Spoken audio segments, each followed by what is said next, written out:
Wow. We're gonna smoke one of those. Have that. We got to get some. We got to get some alcohol. So we let's got start to. with this, Yeah. and then we'll. This one is like drinking Burgundy wine. Yeah, you got it. It's elegant, but these are yours. Thank you very much. And I also, the cigar you had, I brought you a box. It was cigar of the year, so you have three. You know how to take care of me. Well, you know what? You're taking care of me. I mean, I told you I would. yeah.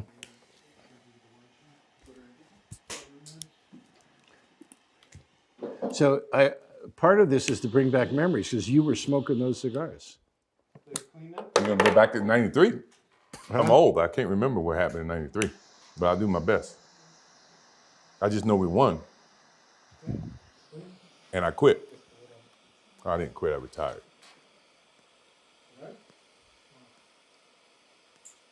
And the draw is like perfect. Okay. My man Ahmad Rashad is gonna die. He's gonna die. Well, if you decide you want to give him one, I'm only giving him well, one. you know, then. He likes these too. And I signed both boxes as Thank you, sir. memento I of may this not give him occasion. one of these though. Oh, yeah. You ready? I'm ready when you are. Okay. 20, 30 years ago, millions of boys growing up wanted to be just like Mike. When you were growing up, who did you look up to? Who did you want to be?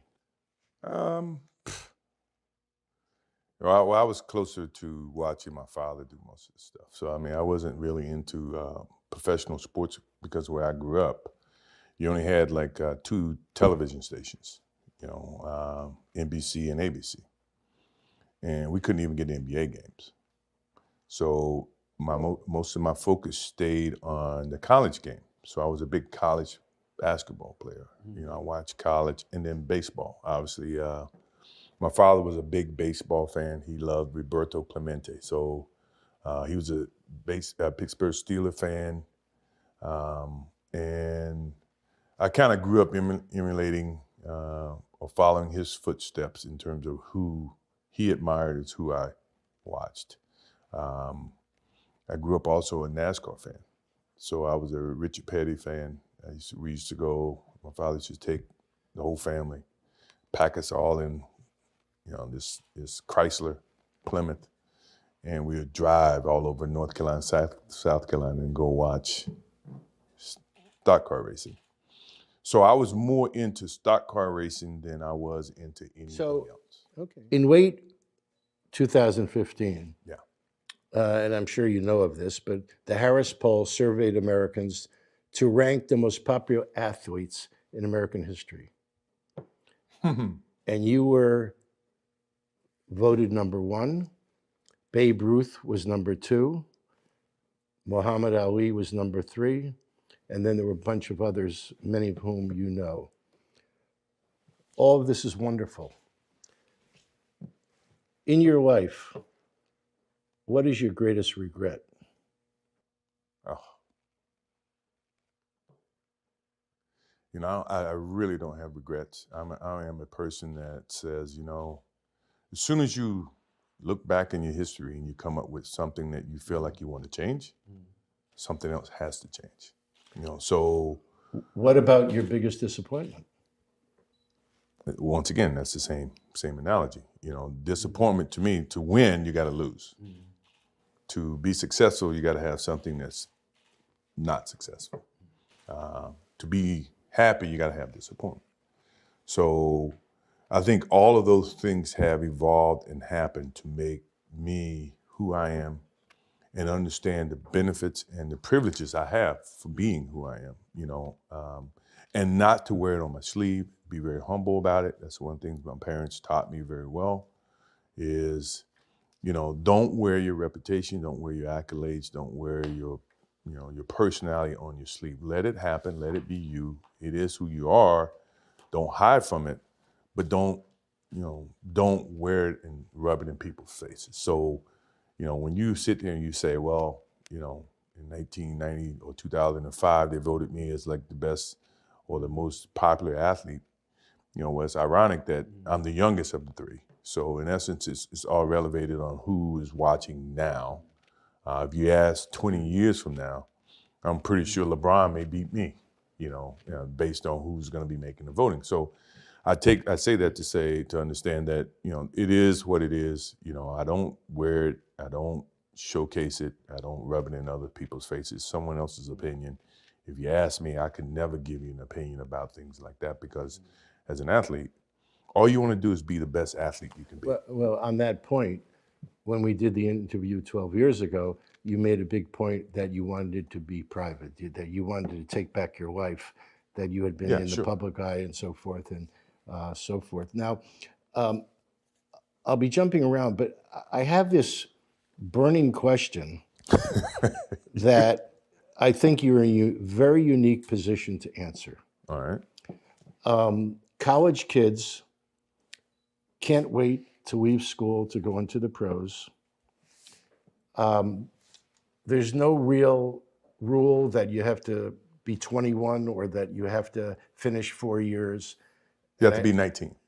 I'm just saying that, but in other words, at age 19, when you're still a very young man, you give up your education, you give up the college experience and so forth and so on. And upon reflection, I know that you're going to say that some people, for financial reasons, need to, but what do you think is really the right way for the NCAA or the NBA to handle this? Well, I've been on both sides, obviously. I left school at the age of 20, 21, my junior season. It wasn't a financial decision. It was more or less a business decision, an opportunity for me to play professional basketball. I was, so close to graduation, so education still was a part of everything that I do or did at the time. My feelings about, a kid being able to go to the pros, and I've seen both sides, is that you should allow a kid, if he feels like from a financial standpoint, that he wants to go and work and earn a living. I think there's a certain way that you can go about between the NCAA as well as the NBA and all parties involved, that you can systematically build a way to where that kid now at the age of 18 or 19, if they want to go and play professional sports, they should be allowed to. Kind of like baseball. Baseball, I think, has a very good plan, where if you come out and you get drafted at 18, you start in the minor league system and you work your way up to where your skills determine if you are qualified to play on a certain level. Along with that becomes a compensated aspect of what, you're going to be compensated based on your skill set at that particular time, which I think is very correct. So I think from a basketball standpoint, and if you're 18 and you choose not to go to the pros and you go to college, I think you should be obligated to stay in college for a length of time to where you can educate yourself, you focus on education, you focus on your maturity, you focus on your development of your bodies and your mind, and then be allowed to come into the NBA, not the CBA. So I think, to me, that is a perfect model to where everybody gets exactly what they deserve or what they need. All right, so what's in this young man's head? Is it about getting the best deal he can, or is it playing in the city that he wants to, and there is his hometown, or is the city not an issue? It's what are the criteria upon which they hope they get drafted by a certain team? Well, I mean, I think that's a little bit hard to determine because you in a professional league of multiple teams. When I say a league, you want to be able to have competitive balance within the league. And if a player or an individual can choose based on the city to go to whatever respective team that he wants, you may have, you're going to have some discrepancy in terms of the talent pool and the competitive nature of it. So if everybody wants to go to Chicago, you only can have 12 jobs in Chicago. Chicago going to get all the best players. What about Dallas? What about Washington? What about these other cities? Detroit, Indiana, where they may not be metropolis of cities, but they still have passion for the game of basketball. And you're starting to see a little bit of it now to where all the stars are starting to gang up and go on one team. I think it's going to hurt the overall aspect of the league from a competitive standpoint. And you're going to have just 1 or 2 teams that's going to be great, and then the other 28 teams are going to be garbage. Or they're going to have a tough time surviving in the business environment. So what role, positive or negative, does an agent play in helping the young man make the best decisions? Well, I'll give you a good example, because and I ask you that because you're not only a no, player, but because you're an owner. I was on the same side. Yeah. I was on the other side, and now I'm on this side. And I think what the agent's responsibilities is to educate the individuals, educate the kids to be able to make sound decisions from where they sit or what they think they want. A lot of times you have the agents making decisions based on what they want as opposed to what the players want. And sometimes it's not even in the best interest of the players. It may be in the best interest of the agents. That's, I think if you can regulate that, which is very tough, if you can moderate that to where that player or that athlete's going to be educated about his positions, that he can make sound decisions that's going to be best suited for him and his family, that's the correct agenda. My agent, when I came out of college, I had obviously I was in college for 3 years, Coach Smith. My parents taught me, right from wrong, taught me to understand and listen and learn. And then I got with an agent that basically educated me about the positions that I was in, how to, to manage my own, my personalities, the business aspect, how that translates into, in the business world, things of that nature, to a point now, I can do a lot of those things on my own. It's an education. I lived an education. I went through an education based on, how my life was, was lived. I think that can be very helpful for the kids today, but because the agent is not that motivated or not, that's not their energy, they're not teaching the kids, and the kids then, by the time they're not useful to the agent, now have nothing, no decision-making knowledge. A lot of times they may end up broke. They mismanage their money. You can avoid some of those problems, especially when you talk about the kids are skipping college and going to the pros. Where are they going to get that education from? The best the best support system they have is the agent. So if the agent's not going to educate them, you tell me they're going to learn, the pros and cons about being independent and being able to manage their own finances. So when they're not represented by that agent, or they're out of the game of basketball, out of the game of football, can they still articulate and make decisions that's, from a business sense? I think that's one of the major issues. You see a lot of players who, when they retire, they have no money. They've mismanaged their money. They have In all sports. In all sports, not just basketball, football, baseball, whatever. So you talked earlier, you mentioned about the competition between cities, and it's a sort of a dual question. You can go wherever you want with it, but you now are the owner of Charlotte. Right. I assume you're at a competitive disadvantage in a lot of ways. And also the audiences who watch basketball are declining over the years. I think it peaked when you were playing. Right. Some people say there are just too many teams and the talent pool is diluted, and the economics really favor the bigger cities in a large way. I'm sure you didn't buy the Charlotte team to be an also-ran. You want to win the big prize. Sure. Do you have a shot? How can you develop your team to become a winner? Well, I being think from Charlotte. Yeah, well, it takes a lot of work, which I'm not afraid of. It takes a lot of, forwardly thinking, seeing good talent, nurturing new talent, developing new talent. One of the biggest issues we do have is we're not a Chicago, we're not a LA. So you have to create a culture, a winning culture, and you got to be able to connect that basketball team to the support system within that community. One of the biggest reasons why I bought the team initially, I felt the team was under preserved, under operated because they were not connected to the community. Charlotte led the league for 10 years. When they first came into the league, led the league in attendance for 10 years, which was a huge economical, support for that city. And the talent pool followed that. They had good teams that went to the Eastern Conference Finals. They won 50 games. They had potentials of winning. And they got lost in the transition. When Charlotte moved to New Orleans, Charlotte was without a team. Then you had an owner come in who was not from North Carolina, did not understand, and we're good friends. Bob Johnson and I are very good friends, and we talk about this and we understand the difference in terms of how things has transpired since I've taken ownership and since he was owner. That disconnected itself from the community, angered the community to where they would not support. The talent pool was not quite the same. It took a transition in terms of the kids were getting younger and younger in drafts.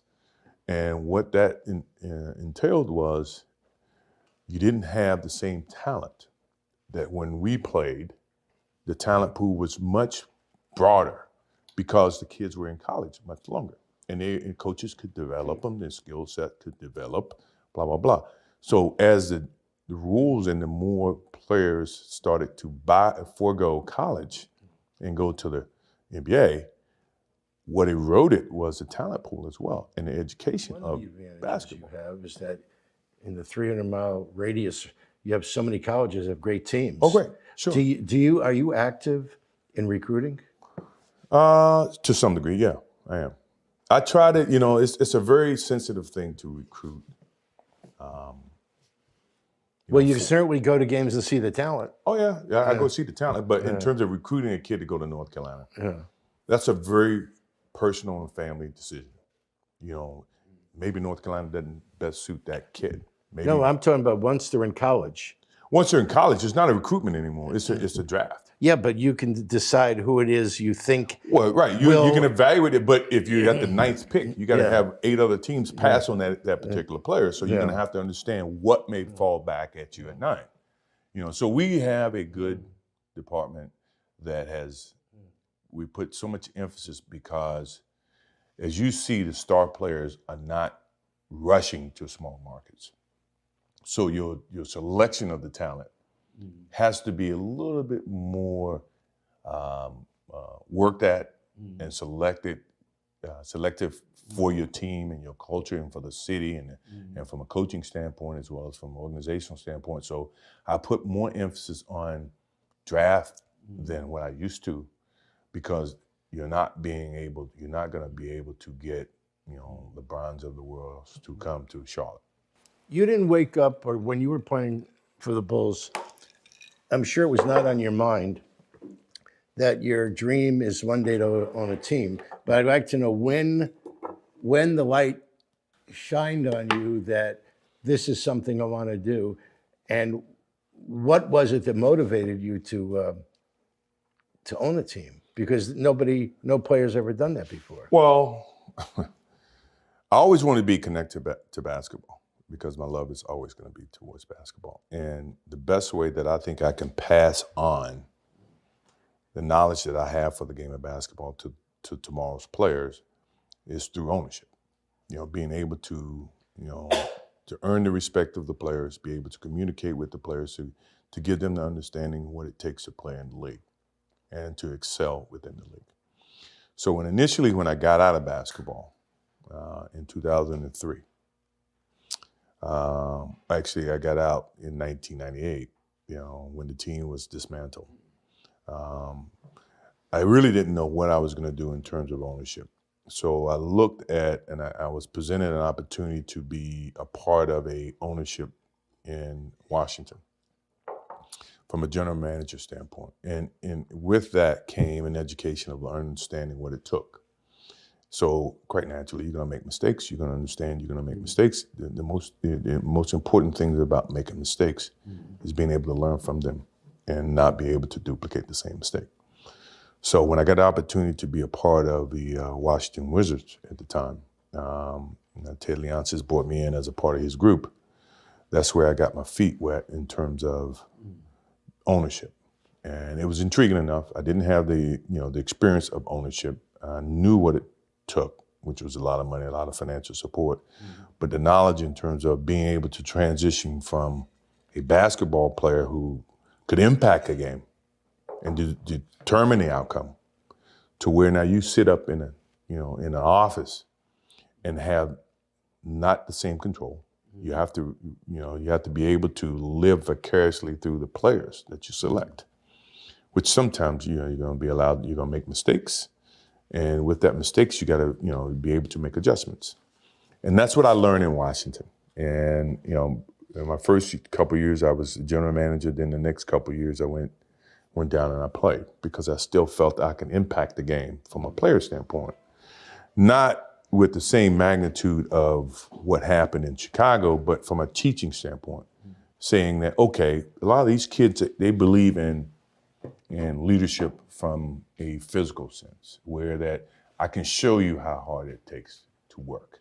I'm in the gym, the first one in the gym, the last one in the league, blah, blah, blah. And I felt like I can pass that to the players. So that's where the Washington experience happened. So what I'm hearing you say is that your first and greatest passion is basketball. Yes. At that time, yes. Okay. Now we're fast forwarding all these years to today, and you are a very complete businessman. Sure. With many different interests. Do you have a favorite amongst your businesses? Do you spend more time in one than the, you have, in addition to the team, I can go on and on. The list is pages, but your Jordan shoe brand, I'm told, does $3 billion a year. That ain't hay. But it was a process with that as well. And it's dots being connected.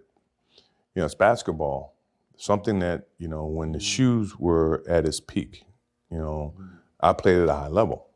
And the consumer saw that, and it basically authenticated everything about that shoe. What we've been able to maintain is being able to communicate to the consumer from an ownership standpoint, their preference for that product.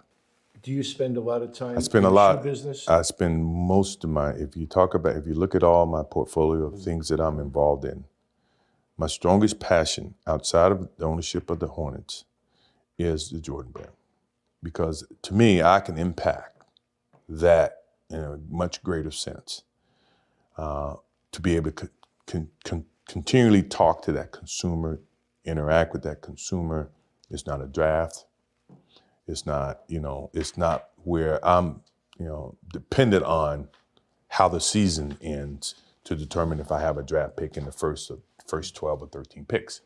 So if I had to pick of all the, things that I'm involved in, the most important is the Jordan brand because it is my DNA. It is who I am. The Hornets is a product of the personnel that I assemble.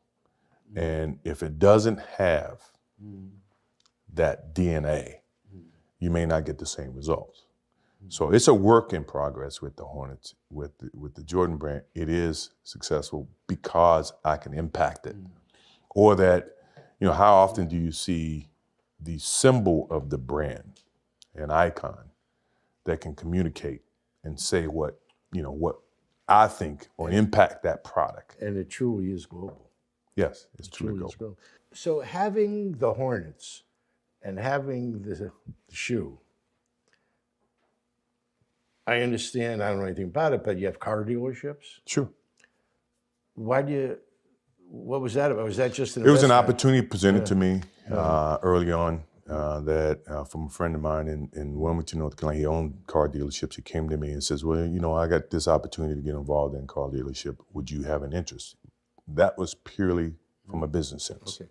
What about the restaurants? Same exact thing. But you've had restaurants for a while, and now apparently recently you've been increasing and opening new restaurants. Because of the success of it, the Cornerstone guys who have basically, I partner up with, they help and they manage the restaurant scenarios. And what we have been able to is to understand what works with the consumer, once again. And we've been able to grow that business. So initially, when I was coming out of college or when I was in the NBA early on, would I would have said that I would have been a restaurant owner? No. Once that was presented to me and I understood the dynamics of that business, we were able to grow that, utilizing my persona in a whole different way, tied into restaurants and obviously. Was there something about being in the restaurant business that fascinated you personally? I love or food. just- I mean, I like food. Obviously, I love gatherings. I love plus having somewhere to go Yeah, where I can control the environment yeah, is always intriguing for me because I can let my hair down, what little hair I have, Yeah. and be able to do the things I want to do. My restaurants allow me to do that. I can go in, I can get a good meal, I can bring friends, I can talk, I can drink, I can do whatever I choose to do, and not worry about repercussions from that. So it's a safe haven for me, and yet at the same time, it's a great business. and I assume that you have no problem getting a table. No, not that I know of. Not that I know of. We talked 12 years ago about your love for cigars, and then also you said you enjoyed wine.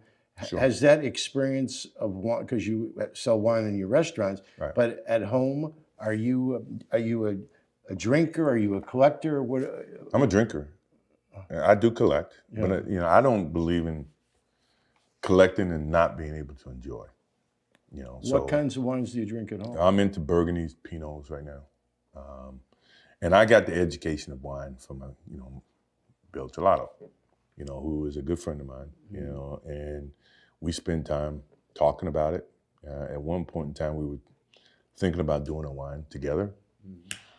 It never materialized, or I never got to a point where I could devote the time to doing something, because you can always put your name on something.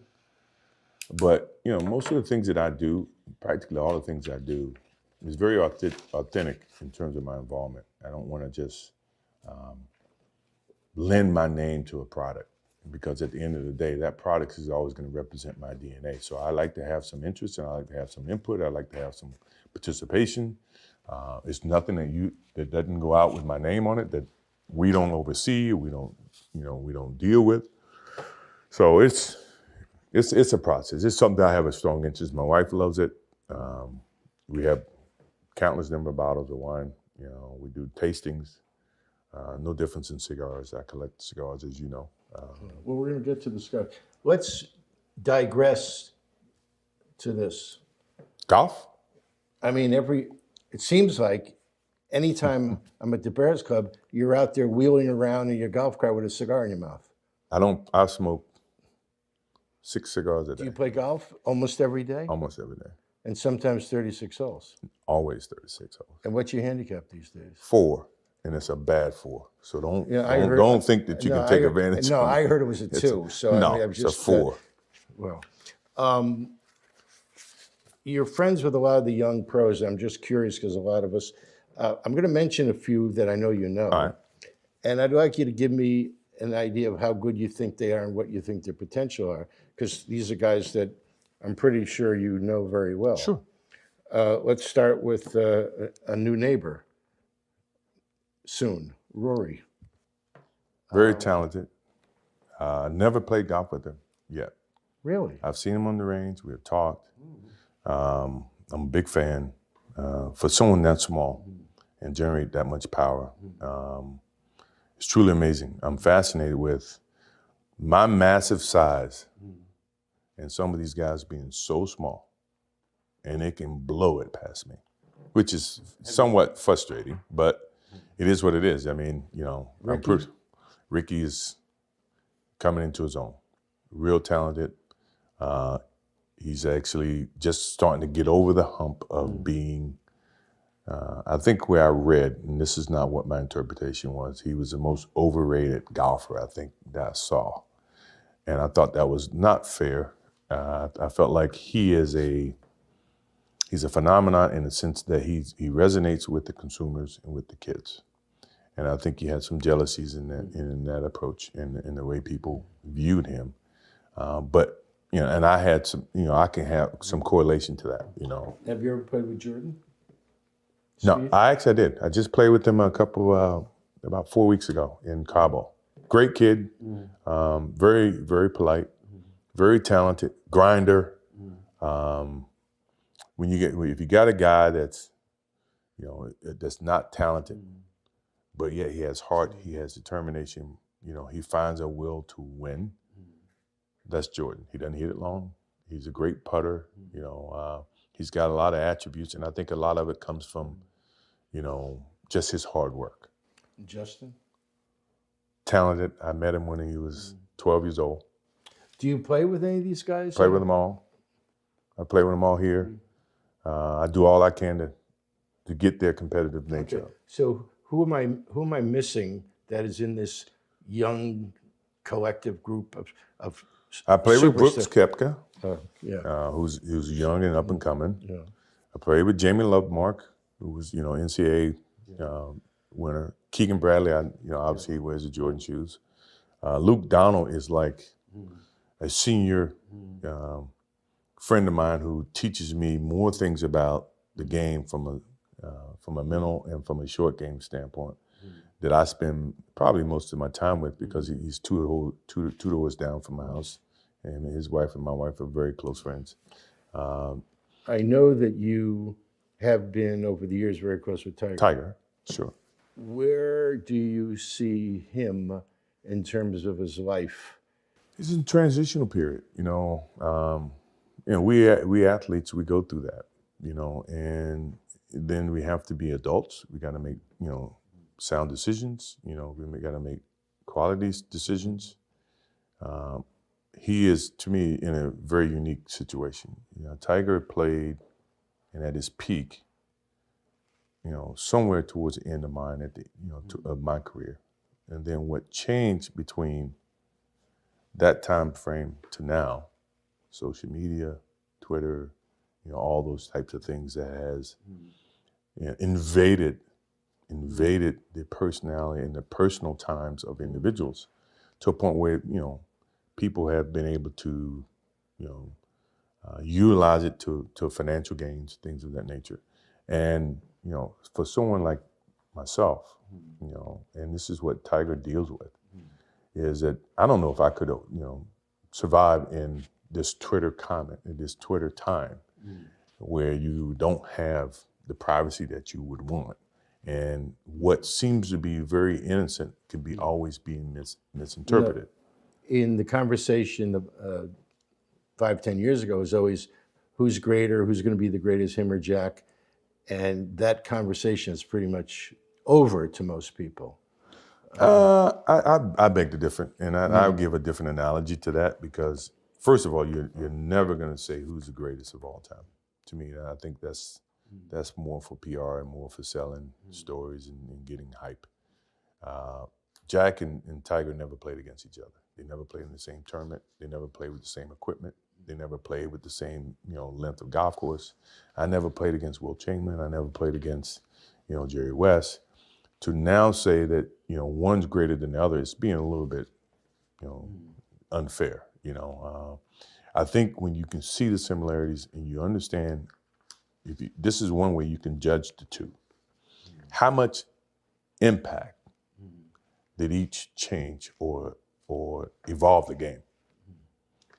Jack during his time when he played, but Tiger during his time.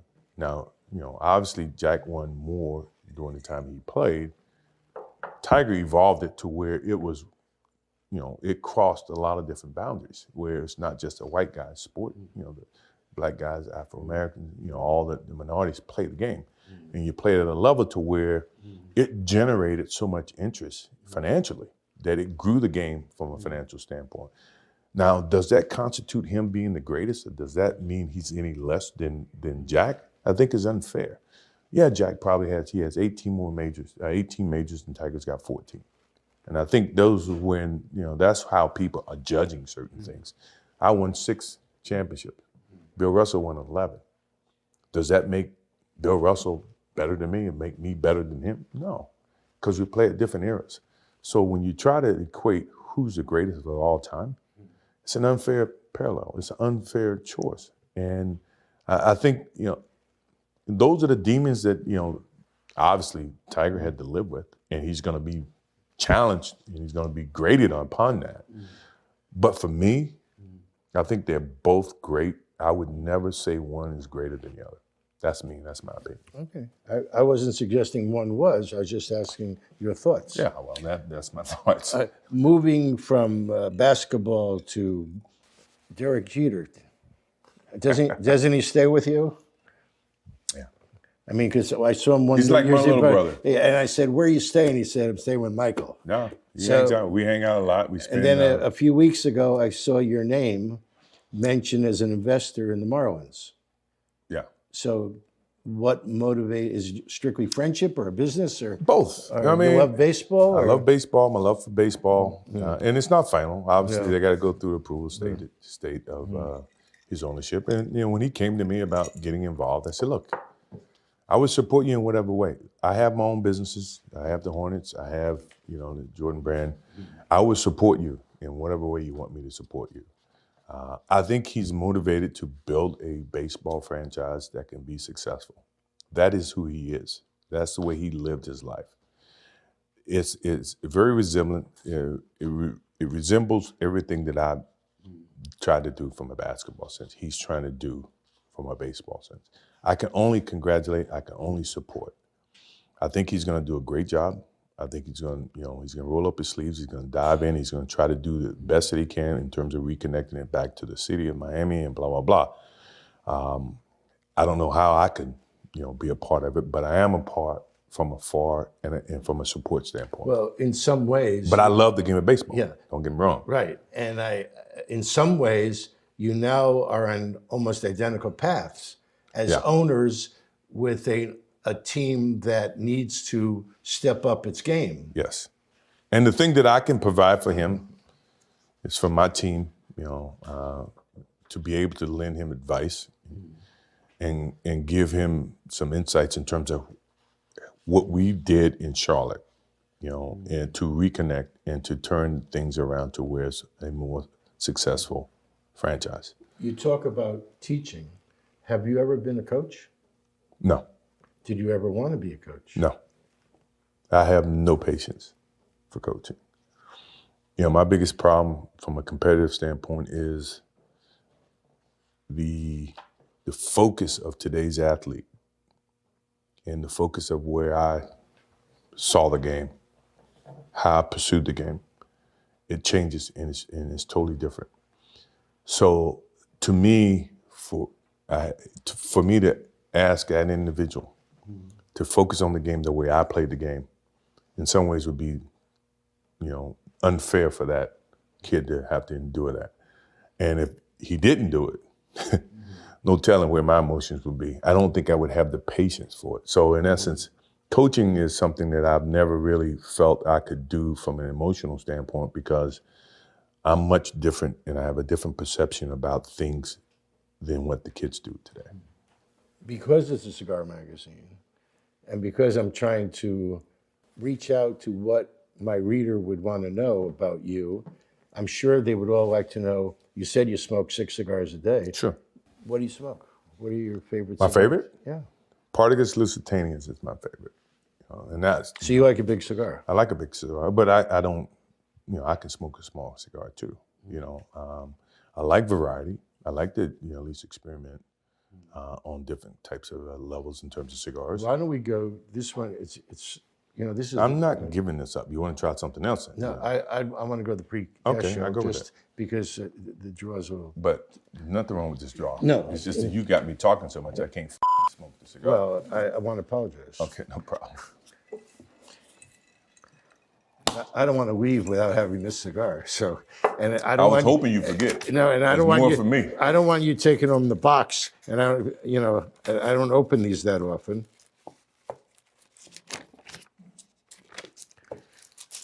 Oh, this is gonna be great. This is the best part about this whole process. Is the cigars that you had to come up with. These are your cigars. Now. Yeah. Oh shit. This is a pre-Castro Cuban. And I can't wait to. Have you ever been to Cuba? Many times. That's where we were headed next. So Here, so I got this. I'm smoking this. actually I started going there in 1991 to do a cover story for the Wine Spectator on Cuban cigars. I had no idea when I went there I was going to have a cigar magazine. Then I went to Cuba, and it's like I didn't want to die with having. Well, that's my dream trip. Well, I have a quote here from our last interview 12 years ago, and it's this quote: "My biggest dream is to visit Cuba and visit some of the cigar factories." Yes. Obviously, with the embargo, it's a little difficult. Yes. Well, you can go now. I could. I want to go with no restraints, though. If I go right now, you still have restraints, politically as well as a lot of other things. My wife is Cuban. Her family has got a lot of memories about Cuba. So in essence, she wants to go, which I think is a motivational factor because she wants to go for different reasons. I want to go for particular reasons, obviously. So in terms of us being able to go, it's coming. It's just a matter of time. I know. Well, I'm going to tell you something you already know. I know you're going to take me. You can take No, me. no, I wasn't going to say I'm going to take you Yeah, you because can. I don't want to be surrounded by thousands and thousands of people following me around as you would. I don't want either. But you would be so unbelievably welcome in Cuba from the Cuban people and the Cuban government. It would have an enormous impact on how they felt about their own self-esteem. Really? Yes. I never looked at it that way. And I mean, I looked at it from a selfish standpoint in terms that I think it's a very rich country. When I say rich in terms of the things that I like, heritage and things of that nature, old, traditional. Initially, and one of the things that my father-in-law and I talk about all the time is that I wish I can buy one of those old cars and ship it back here because to me that's very authentic to be able to see something like that and to be able to go and see how this transformation happens because I'm such a fan of cigars. Well, if you, I don't want to get into too much. I've been there many times, but if you went in a cigar factory, all cigar making would stop, and they would give you a welcome that would give you goosebumps. But I don't want them to stop. I want to see what they do. Well, they'll then you ask them to continue, and they'll continue. But that's my dream. That's my dream trip. Okay, so have you been ever to a cigar factory anywhere else in any of the other Caribbean countries? Right? No, never have. You are recognized in the business press. I hate to even use the word. I apologize for using the word. A billionaire. Me? Yeah. What does that mean? What does it mean? I don't think it changes anything. I mean, other than that, people can call me and ask me for money, maybe. Yeah. Or I got No, but people, I mean, on one level, you started out as a.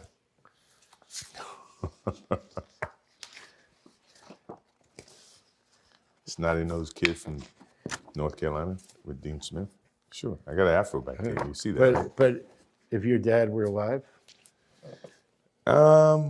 he'd be so proud of you. What would my father do right now? First of all, he'd probably be sitting and smoking a cigar and answering some of the questions that you. He's a very thoughtful guy. The thing that I remember the most about my father, and I had him for 32 years, and I never look at it from a negative sense. Obviously, he was murdered, and rarely do I get the chance to talk about him. But the thing that I do remember all the time, I think about him practically every day, is for a person like myself who live in the spotlight and is so critical, from people all the time in terms of what I do, what I say, where I go. The thing he's always said. Take a pause before you make a decision and say, what if? And the purpose for saying what if is that whatever decision you make, always either going to have consequences, either pros and cons. No, but you obviously listened to your father because in the very beginning, you spoke about being humble, not shouting about who you are and what you've done, and just being within yourself. Sure. And a lot of kids growing up may start that way because of their parents, but don't end up that way. Right. You ended up that way. Well, I mean, once again, I mean, it's not just my father. You know, my mother calls me practically every day, reiterating, "Keep your nose clean." That's her. She ends the conversation of every time I hang up, as opposed to me, you know, hey, obviously we say, "I love you, Mom. Can't wait to see you. Talk to you soon." Blah blah blah. The last word is "keep your nose clean." That's her constant reminder to say, "Hey, look, people are watching. You know, people are learning. People are paying attention, and you know." The best news in today that sells is negative news. That's what the reporters want. I know, and not that I live in a box to where I'm afraid to do things. I know that, you know, as my father says, the "what if" comment is to be able to deal with the consequences of what decisions you make, and you think about that. If you think about the consequences, pro or con, you make the right decisions that you feel is the right decision. Now, all the decisions I made, other people may view to be not the right decisions from their perspective. But for me to go play baseball, and everybody says, "Oh, it was a failed opportunity to play baseball," you know, that's what they think. For me, it was the best thing that could have happened for me because it allowed me to go back to the game with a stronger passion.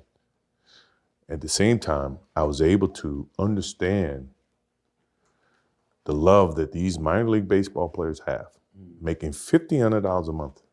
$1,500 a month, which is nothing. But for them, it was big. To me, to see that helped me put things in perspective, to understand the platform that I was on in 93, that when I went back to it in 95 and 96, I appreciated it even greater.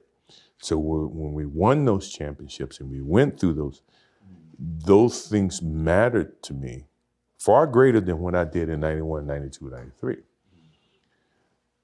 People don't see that, and people will never understand that to be success. You know, all they think about, well, he batted .202, you know, and he struck out a certain number of times. Yeah, okay.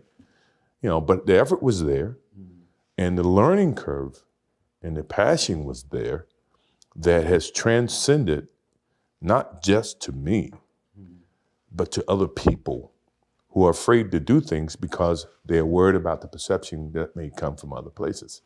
To me, that's more gratifying than anything, you know. So that's the things that my father and my mother instilled in me. Take a negative and turn it into a positive. Don't be afraid to fail. I know you're concentrating on the answers because it's a very serious conversation. No, I'm not. I'm telling you exactly the way I feel. My answers are what I I absolutely understand, feel. but what I really want to ask you now is, while you've been talking, you've been smoking a pre-Castro Cuban cigar, and how does it taste? Great. Is it unbelievable? Absolutely great. So, other than playing golf with me again and going to Cuba, That was really. Huh? Did I win? Did I win? No, you were. Did I win? I'll tell you what happened. It's a yes or no question. I got it. What happened was you insisted on playing for more money per hole than I wanted to play for by a large amount. It's not the money. Wait a second. We were down on 18. I didn't say how much did I win. No. I said, did I win? We were down going into 18, and Billy said to me, "Don't worry, I'll take care of this hole," and we ended up pushing. So to repeat the question, other than playing golf again with me, and other than going to Cuba, what's on your bucket list? The winning championship in Charlotte. Bravo. That to me is huge because Bravo. I think the city deserves it. They've gone through a lot. Me personally, like any father, I just want to see my kids successful. I've endured, or I've gone through so much of good things. You know, there's very few bad things, but you know, bad things make you better. But I don't need anything else to suffice my life. You know. So what is this that has been written about, but not in any great detail, that there's a 8 or 10 part documentary coming out where there's many hours of film, I guess going back 20 or 30 years, and that there's something coming that is going to be very unusual in terms of a person's life. Can you talk about it? You're very knowledgeable about things that you're not supposed to be knowledgeable about. Yes, the tapings of my last year, or our last year, 1998, we had a camera following us the whole time to capture the last dance at that time, because everybody felt like the team was going to get dismantled. And what you see, I think, in that is my dedication to the game of basketball, unwaveringly, dedication, day in and day out, and how I hold, being the leader of the team, being the one that's been there for the longest, I hold everybody else accountable for the success of what happened at the end of the year. And people may look at it and, they're going to get an honest understanding for what winning is about, what leadership is about, what passion, drive. Now, players may look at it and say, well, God, it was really tough. But when you think about what happened after us winning, the contracts that, other guys got, the memories that everybody got, the championship, blah, blah, blah, it's much more gratifying. Is the documentary finished? No, it's not finished. Have you seen a lot of it? Yeah, I've seen it. So it's been through an editing process and stuff? No, it has not gone through a true editing process. When will we all be able to see it? I think that's one of the things that we had determined. My agent and all my people that's been working with me along with the league has been pushing for me to do it. And it's one of those things where, there's a time. It's going to be a time where you showcase it. And when you showcase it, people are going to understand, what really happened, and they can put themselves in that position. I have no problems, with people seeing that as long as they understand the passion, because it's a strong passion for it, and it's very raw. But it's going public. Eventually. Yeah, but I mean, eventually it will. I think it's a wonderful way to go public, to share with people what it was like in those days. You sound like my agent and my financial people, all the people that work I'm available. For me. Yeah, I know. You should. But I think it's a true passion. I think it gives a great example for if you love something and your agenda is to be successful and to win. It's a certain price you have to pay, and it's a certain accountability you have to hold. Okay, but here's where I'm going. This is 20 years ago, represented values that you had that many athletes today don't even understand, right, let alone possess. So it could be a great learning experience, sure, and teaching experience for all these young people that think it's owed to them. If it's perceived properly. Once again, and I say that, with the understanding that this is a very critiquing period, of this world, to where, your intent may be viewed, and we're going to try to make sure the intent is portrayed in the right way. But that doesn't mean, someone's not going to interpret it totally opposite of what the intent may be. And then it's going to be up for scrutiny and up for conversation and criticize and blah, blah, blah. I'm not worried about that.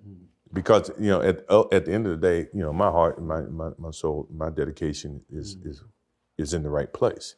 So I, right now, have one regret. You? I have a regret. This f***ing cigar is one of the greatest cigars I've ever smoked in my life. And I'm giving you the only, you hate giving me that box. Yeah, that's I figured that was something like that. You hate giving me that box. Taste it. I mean, it's unbelievable. Come on, man. Everything comes with a price. You want to share with people that you actually care about. And in essence, that's what you're doing.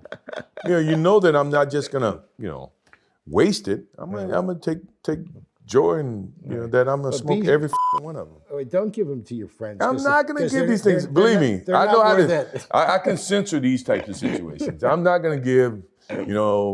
Guys who've never smoked a cigar, a 30-year-old cigar that they can't appreciate. What, 30? Forget about 30. Well, it's how 60 years or something. Okay, How many 60 years? years. I mean, we're talking about. I got you covered. You only got one though, and I'm not gonna give anybody.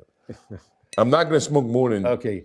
one a day. All right. So to wrap it up, because I'm almost speechless, but I have a job to do, so I can't.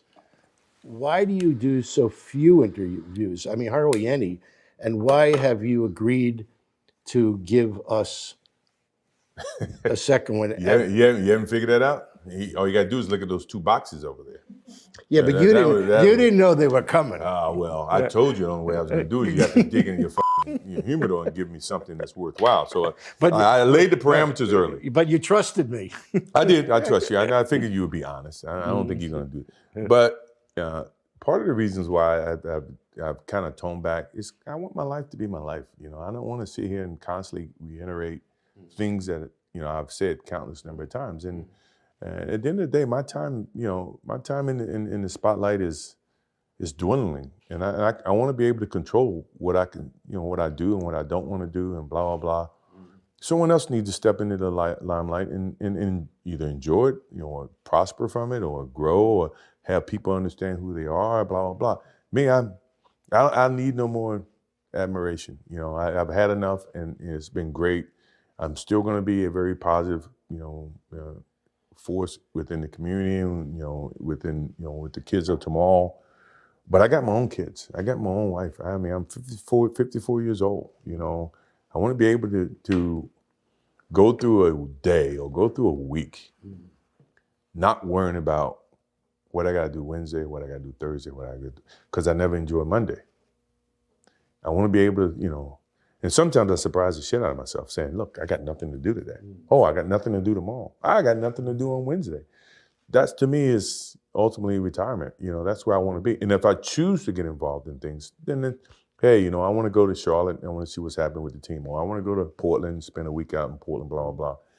But not to where, my moment, the moment that I'm living right now, I'm worried about what I have to do tomorrow. And that's where my life was getting. All right, so I probably work too hard. So all I can say to you is I want to be like Mike. You can. Drink Gatorade, shave your hair, get a suntan, all the things, smoke a lot of cigars. Well, I did that part. All right, good. You have ever, I am dying to know, have you had any holes in one? 2.